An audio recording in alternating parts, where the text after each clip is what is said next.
Erev Tov B'Shem Hashem Naaseh V'Natzliach en ce mercredi soir 30 du mois de mars et déjà 28 du mois de Adar, Sheni L'Chaim Tovim ou Shalom.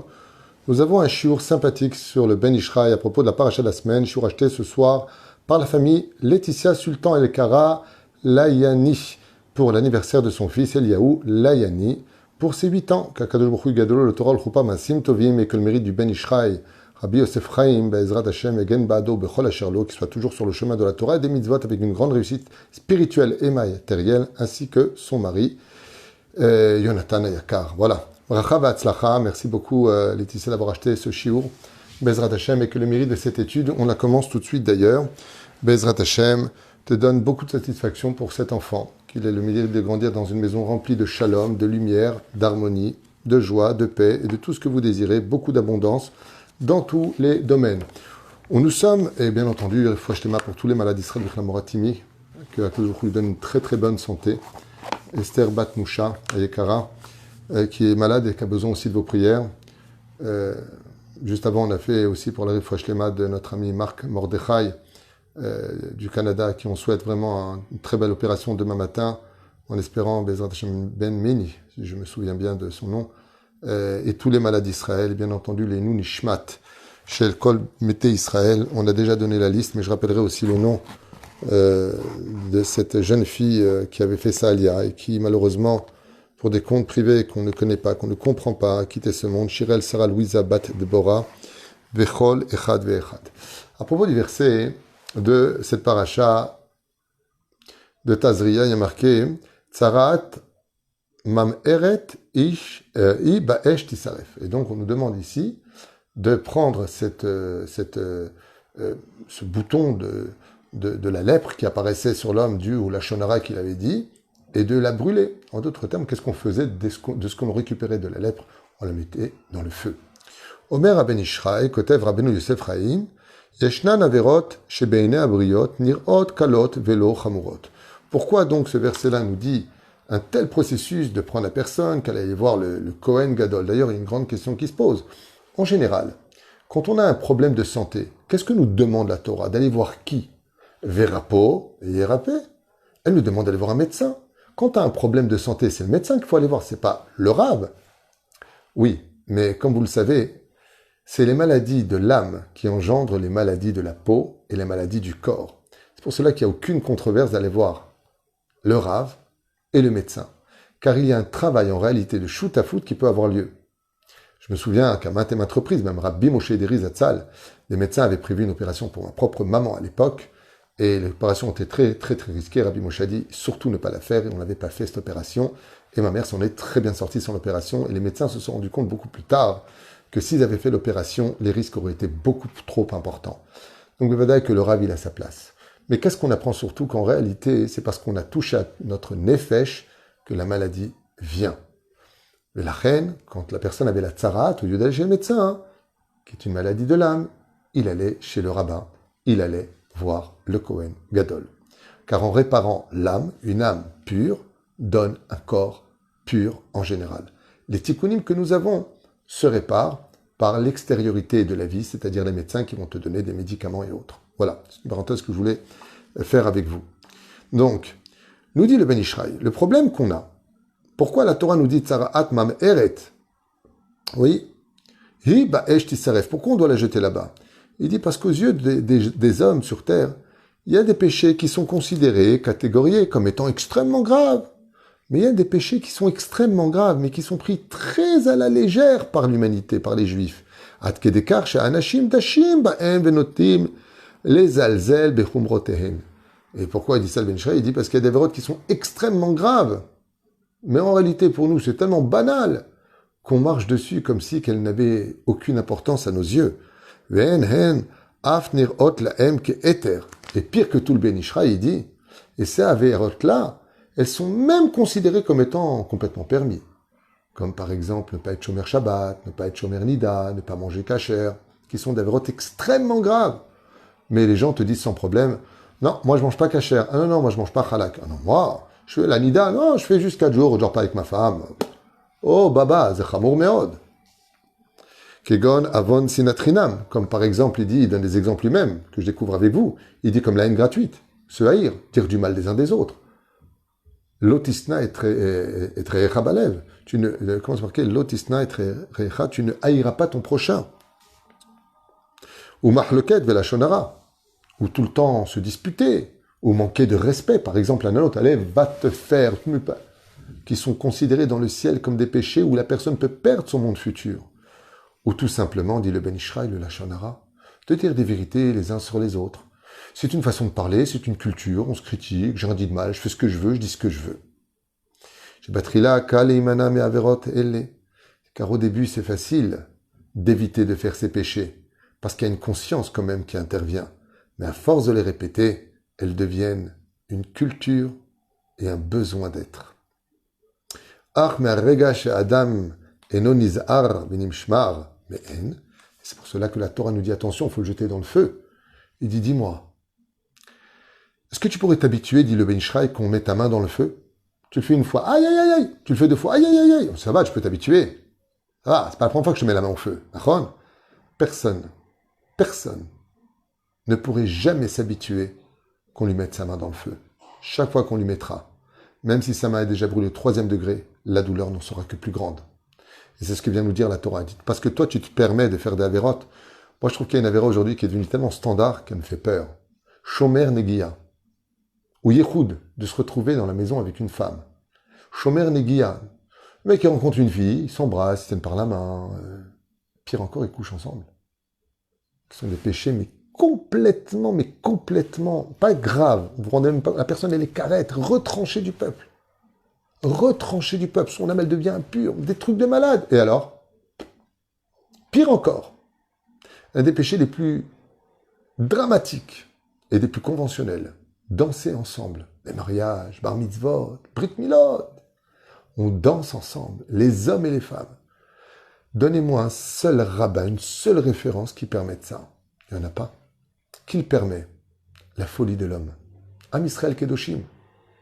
Dans Mishnah Brura, à propos de Ilchot Yom Tov, la dernière halakha. Regardez ce qu'écrit le Chafetz Chaim sur ça. Il dit que quand on montait au Beth Amikdash, le Beddin envoyait des policiers vérifier que ceux qui montaient au Beth Amikdash mangeaient bien les hommes et les femmes séparés de peur qu'il y ait de la débauche à cause du vin qu'ils buvaient. Je parle du Beth Amikdash, le 2e temple, plus exactement. Comme ça rapporte le Mishnah Brura dans sa dernière halakha de Ilchot Yom Tov. 5e livre, okay? Le 6. Donc il dit comme ça, et malheureusement, l'homme, il a pris l'habitude de faire des fautes. Et aujourd'hui, on se fait la bise. Oh, ça va, toi religieux, on s'embrasse. Vous savez combien une personne risque de payer à cause d'un tel péché? Mais lui, oh, tu vois pas ce que j'ai fait, ça va, vous les religieux, de toute façon, vous les religieux, en tout cas, moi, je suis pas religieux, mais je fais pas comme vous. Baba, ce que tu fais, c'est des avérotes. Et qu'est-ce qu'il y a marqué ici? Tu le jettes dans le feu. Chez Mishmor. Ça ne veut pas dire que une personne qui faute, on le jette dans le feu. C'est pas ce que je suis en train de dire. La Torah, dit le Ben Ishraï, veut nous éveiller l'esprit à comprendre la gravité de la chose. Je vous donne un exemple. Un petit exemple, pas dramatique, qui m'est arrivé d'ailleurs. Ayant emmené quelqu'un chez le médecin, je me suis garé. Et en me garant, il n'y avait pas vraiment de signe clair que c'était un endroit pour handicapés. Et bien sûr, on n'a pas le droit de se garer dans un endroit réservé aux handicapés. Il n'y avait pas de panneau. Le panneau était loin. Il était beaucoup plus loin. Ils l'ont déplacé pour une question de travaux, je ne sais pas quoi. Je suis arrivé, j'ai trouvé un PV de 1000 shekels et 6 points en moins. Donc j'ai expliqué. J'ai écouté, il n'y avait pas de signe vraiment par terre d'habitude. Oui, ça s'est effacé. C'est vrai que quand tu regardes bien, mais quand tu arrives en voiture, tu ne regardes pas bien. Tu vois une place, Baruch Hashem, ils sont tous pour aller chez le médecin, c'est pas pour aller au cinéma. Donc, allez. Vous savez ce qu'ils m'ont répondu à la mairie? Ils m'ont dit, vous savez, c'était à la mairie de Natania. Vous savez combien c'est grave quand vient une personne qui est handicapée moteur et qui cherche une place et lui, vous lui prenez sa place? Je dis, vous avez raison. Et pourtant, qu'est-ce que j'ai fait? J'ai pris une place. Le pire, c'est que j'ai mis le parc-mètre, j'ai payé ma place et j'ai mis quelques instants, j'ai fait un aller-retour. C'était le temps suffisant de prendre 1000 shekels d'amende et 6 points de moins pour le permis. Ça ne me donnera pas envie la prochaine fois de reprendre une place, de faire beaucoup plus attention. Parce que j'ai pris une leçon. C'est rien de prendre une place, surtout que bon, ça va, j'ai même pas mis une demi-heure, c'est pas dramatique non plus. Puis j'ai pas vu, j'ai pas fait exprès. Alors imagine quand tu sais. Imagine quand tu le choisis. Pas tu le fais, toi tu le choisis. Omer à Ben Ishraï, dans le feu. On prend la plaie et on la met dans le feu. Parce que le feu, on ne s'y habitue jamais. Il dit comme ça, Ve'en melachot ou mashritot kol chalakatova ve'acharita mi yeshurena. Qui pourra imaginer les conséquences de péchés que nous avons pris pour étant des cultures, des habitudes, des justifications. Ve'al kegonze amru chazal, dans Masechet Sanhedrin, à la page 107. Sham mahloket va'meriva domot les seker adir shel ma'im shamaim kenusim bo ulam misha'a shenigba bo sedek kal beyoter. Alors il dit à quoi ça ressemble, par exemple, le fait de tout le temps se disputer, de se critiquer. Le Ben Ishraï dit, imagine que tu prends un tonneau dans lequel tu mets de l'eau pure à l'intérieur et tu vas avoir besoin de chaque goutte parce que la chaleur est intense. Et vient quelqu'un et il te fait une toute petite fente à l'intérieur de ton tonneau. Il te dit, ça va, je t'ai rien fait mal, j'ai mis un coup de couteau sur le tonneau, tu vois pas ce que j'ai fait, j'ai planté dedans. Il dit, ouais, tu vois, le problème, c'est que maintenant, toute l'eau à l'intérieur, petit à petit, elle va se vider. Et le Ben Ishraï nous apprend un chidouche Nora Ve'ayom. Il nous dit, tu sais ce que ça fait, les péchés qui paraissent très légers à nos yeux, dont on s'habitue, et puis on fait ce qu'on veut, et on dit ce qu'on veut, la shonara, par exemple. Il dit, tu sais ce que ça fait, ça? Ça fait juste un tout petit trou. Et tu sais de quelle eau on parle? Toutes tes mitzvot s'échappent. Tu perds toutes tes mitzvot à cause d'Averot, toutes bêtes, qui pour toi sont très légères, dont on n'a absolument rien à faire. C'est pas grave, faut voir le bon côté, c'est ce que je suis, eh ben c'est maïesh. Et tu dis, il n'y a pas de problème. Mais tu viens de faire un trou dans un tonneau dans lequel étaient réunis toutes tes mitzvot, et qu'est-ce que tu viens de faire? Tu es en train de les perdre bêtement les unes après les autres. Et personne ne peut arrêter ça maintenant. Si ce n'est que comment tu peux arrêter ça? En arrêtant tes bêtises et en renforçant ta émouna et ta teshuva. Et car mamash le gabé issour la shonara. Et c'est pour cela que les deux péchés qui sont le plus faciles, dit le Ben Ishraï, je ne m'y attendais pas, il dit, c'est les gens qui font du lachonara et la haine gratuite. La critique de l'autre, le fait de lui souhaiter du mal, de le maudire. Ou le tsarenou, il te pâche tout le baham. Et on peut dire aujourd'hui, dit le Ben Ishraï, qu'aujourd'hui, ça s'est répandu dans tout le peuple d'Israël. Mais kim hat, on peut dire, on pourrait presque dire qu'il est impossible aujourd'hui d'arrêter ce péché si grave de parler des uns des autres. Et pourtant, on a vu que le fait de critiquer les uns et les autres et de dire même des vérités sur les uns et les autres de façon péjorative a détruit le temple et qu'elle nous a jetés en galoute jusqu'à aujourd'hui.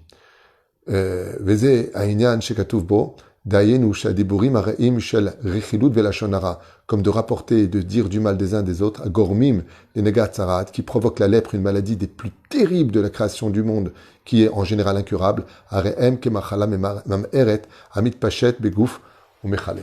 Et dit pourquoi Dafka, elle est comparée, pourquoi, écoutez bien ce chidouche extraordinaire du Ben Ishraï, même moi je l'apprends avec vous maintenant, je trouve ça très joli, ce qu'il dit, très puissant. Il dit pourquoi Dafka, la lèpre, est-elle reliée au lachonara? J'aurais préféré que, par exemple, la langue, elle noircisse, elle grossisse, il se passe un truc. Non. Il dit, je vais te dire pourquoi. Il dit parce que la lèpre, le problème qu'elle a, c'est qu'elle s'étend très vite. Il dit, ben, tu vois, quand tu fais du lachonara, ça s'étend très vite dans le peuple. Comme toi, tu t'es permis. L'autre, il va te répondre, donc il va en faire. Il va être d'accord avec toi, il a écouté. L'autre, il va entendre. Il va donner son avis. Il dit, tout comme la lèpre, elle est hyper contagieuse. Le lachonara, c'est hyper contagieux. Et la maladie la plus contagieuse du monde, c'est la lèpre. Et le péché le plus contagieux du monde, c'est le lachonara. Et c'est pour cela que il faut le jeter au feu. Pourquoi? Parce que quand le feu il prend, tu prends une allumette, tu la jettes dans la forêt, tu n'as acheté qu'une allumette, mais c'est toute la forêt qui prend feu. Et donc le tikkun du lachonara, c'est le feu.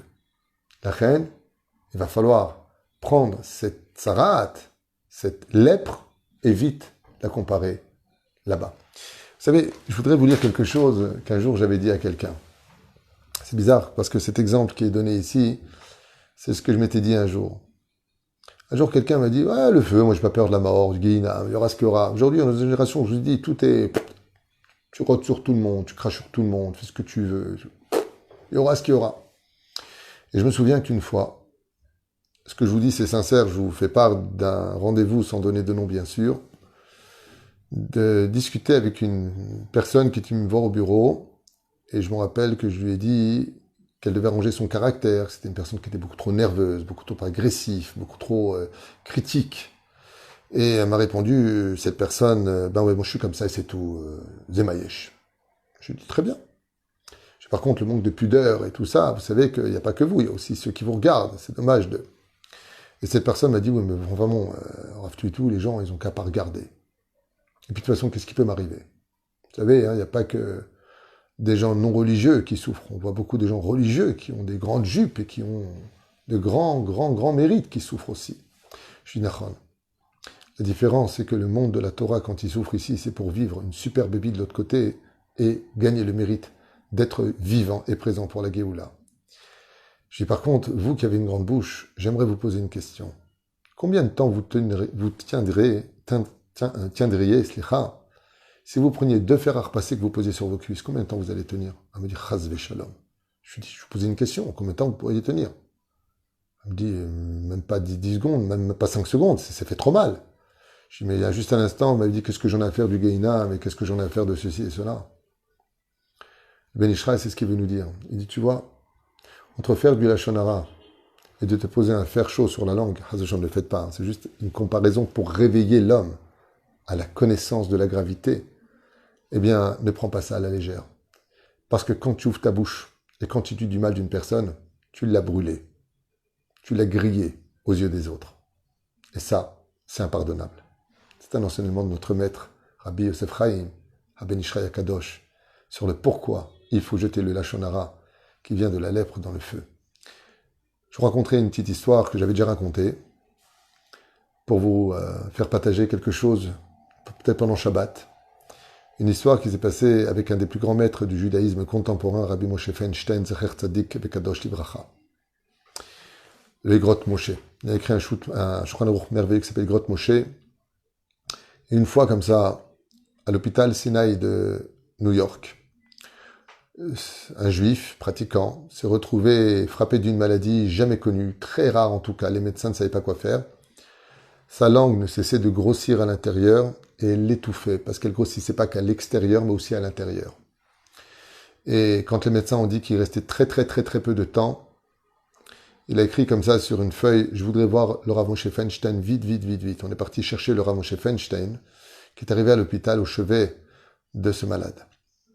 Et quand il a vu le Rav Moshe Feinstein, la situation physique dans laquelle il était choqué. Sa langue était tellement grosse, elle descendait sur le menton, tout épaisse. Et les médecins ne savaient pas quoi faire. Tous les médicaments qui auraient dû dégonfler, n'agissaient pas. Ils ne connaissaient pas. Le Rav Moshe Feinstein lui a dit, tu peux m'expliquer ce que tu as fait de si grave pour subir une telle punition? Il lui a fait oui, mais je veux une chose, que tout le monde sorte de la pièce. Et il lui a expliqué au Rav Moshe Feinstein, ou par écrit, ou avec des mots très difficilement prononcés, il lui a expliqué que le Shabbat précédent, ça s'est passé pendant le Shabbat de la paracha de Vayera. C'est le fameux Shabbat où la ville de Sodome et Gomorre est détruite, et que les filles de Lot vont coucher avec leur père, parce qu'elles pensaient que l'humanité ne tenait plus qu'à elles, et donc une va tomber enceinte et appeler son fils Ammon, et la deuxième Moab, ou le contraire. Moab ou Ammon. Et il raconte que quand il était à la synagogue, il a parlé avec son copain pendant la lecture du Sefer Torah, il lui a dit, te rends compte, ces 2 prostituées-là, elles sont parties avec leur père, soi-disant, il n'y avait plus d'humains sur terre, tu vois pas celle-là? Maintenant, il parle de qui, je vous en prie? Il parle de femmes qui ont existé il y a 3800 ans en arrière. On parle des filles de Lot, qui sont les mères de Moab et de Ammon. Il a raconté, ce juif américain, que quand il est rentré à la maison, il a commencé à se sentir très mal. Quand il s'est allongé, il a commencé à s'étouffer, mais qu'il a fait un rêve. Et il dit comme ça qu'il a vu 2 jeunes femmes venir dans une très grande lumière et qui lui ont hurlé dessus. Et ils lui ont dit, tu n'as pas honte, dans la maison d'Hachem, dans une bête à Knesset, tu oses nous critiquer, nous? Nous, on n'est peut-être pas des super tzadékettes, il lui a dit. Écoutez bien, c'est une vraie histoire. On aurait pu raconter qu'on est tombé enceinte du Saint-Esprit, comme l'a fait une personne il y a 2000 ans en arrière. On aurait pu mentir. Au contraire. On a dit, ça vient de mon père Moab, Ammon. On ne s'est pas caché de dire qu'on est parti avec notre père parce que vraiment on pensait qu'il n'y avait plus d'humains sur terre. Et toi, tu as fait de nous des prostituées. Comme tu n'as pas su garder ta langue, une des deux sœurs lui a touché sa langue. Et quand il s'est réveillé, elle était épaisse. Quand le Rav Moshe Feinstein a entendu son histoire, il lui a demandé l'autorisation de la diffuser et il lui a dit oui. Il lui a fait le schéma Israël et il a rendu son âme dans la mort. C'est une histoire, il y en a plein d'autres, mais c'est une histoire qui doit éveiller chez nous la gravité d'entendre, de dire, de parler dans la synagogue, surtout pendant le Sefer Torah, pendant la Chazara de la Mida, pendant le Kaddish, ou de parler tout court des uns et des autres. Shinske Lishuad Venechamot, Veyom Uledet Samer Tzadik, Kol Tuv ou Leitraot.